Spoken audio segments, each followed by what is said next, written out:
Sim, eu sou o professor Bairros e no tutorial de hoje nós vamos ver...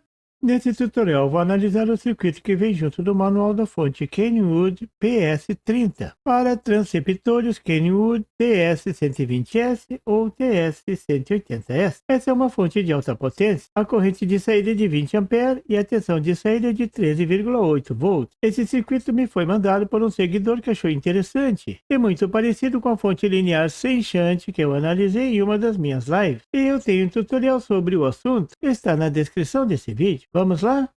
Esse é o diagrama que vem junto com o manual de serviço. Apesar do circuito não parecer difícil, o desenho não ajuda muito. Então a primeira coisa que eu vou fazer é redesenhar o diagrama da fonte, mas somente o circuito do regulador linear. Esse é o circuito redesenhado. Agora parece que ficou mais fácil. O que chama a atenção à primeira vista são os dois transistores de potência ligados em paralelo. Claro, a corrente de saída é muito alta, então é melhor dividir. O circuito parece que não tem muitas complicações, mas tem alguns detalhes interessantes. Um detalhe interessante é o transistor Q1. Ele serve para mandar corrente para as bases dos transistores de potência. Com correntes de saídas tão elevadas, as correntes das bases também precisam ser reforçadas. Por isso, o transistor Q1, ele é que vai mandar corrente para a base dos transistores de potência. E essa corrente vem de uma fonte auxiliar formada por D2 e D1. A fonte auxiliar formada por D2 e D1 parece que está faltando diodo para completar a retificação de onda completa. Com dois diodos parece um retificador com center tape, mas não tem o center tape no transformador. Então esses diodos na verdade formam uma ponte com a metade da ponte do retificador de potência. Dessa forma foram economizados dois diodos e as fontes foram separadas. Bem interessante esse circuito.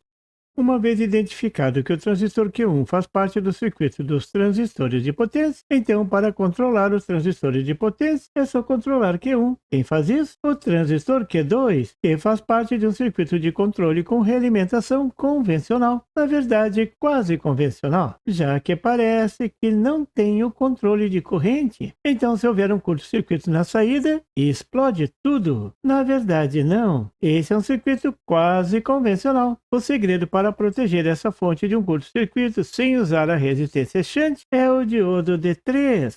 No diagrama ele está desenhado como um diodo comum, mas na descrição, no pé da página, está escrito D3XE090. Então é um Zener de 9 volts. Para descrever o funcionamento desse circuito, eu vou separar somente o controle. A questão é como determinar a tensão de saída. Onde está a tensão de referência? Uma forma de analisar esse circuito é olhar a malha da figura. A malha que passa pelo Zener D3 eu vou chamar de malha invertida, porque normalmente o Zener está em série com o emissor do transistor regulador. Essa malha nos permite determinar a tensão sobre R6. Vou considerar o caso do trim-pot estar totalmente voltado para R6. Redesenhei ao lado o circuito sem o trim-pot do ajuste fino.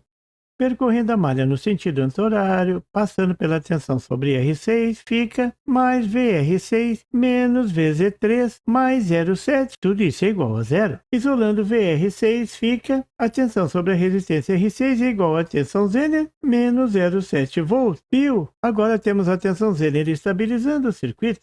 Para saber a tensão de saída é só somar a tensão sobre R5. Notaram que o ajuste fino da tensão é feito pelo trim-pot. O segredo aqui é usar o velho truque de fazer a corrente que circula por R6 ser muito maior do que a corrente de base do transistor Q2. Circuito bem interessante esse.